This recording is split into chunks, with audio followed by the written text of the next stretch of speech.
এলএসপির union ভিত্তিক স্থায়ী কর্মসংস্থানের দাবিতে আজকের এই সংবাদ সম্মেলন আয়োজনে বাংলাদেশ এলএসপি পরিবারের সকল সদস্য এখানে আছে।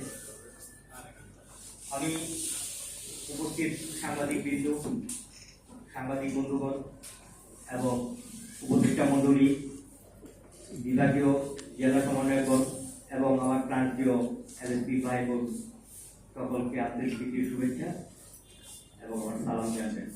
আসসালামু আলাইকুম।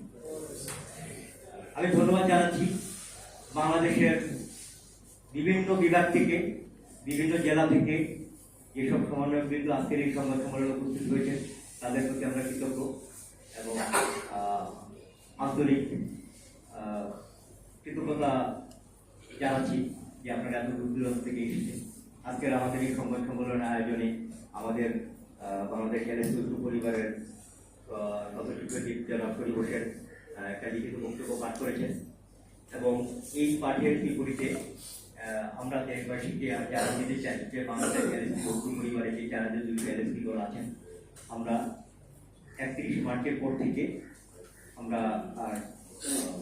বেকার হতে চাই না। আমাদের মূল আবেদনটাই ছিল যে আমরা বেকারত্ব জীবন নিতে চাই না।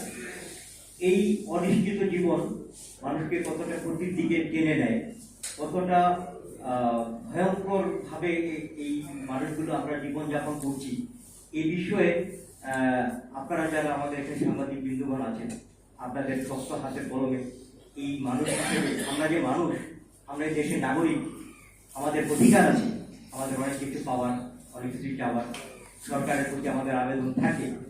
সরকার হচ্ছেন আমাদের দেশের প্রধান এবং সেই দেশের প্রধানের কাছেই আমাদের সমস্ত দাবি দাওয়া আবদার এগুলো থাকবে, সেটাই স্বাভাবিক।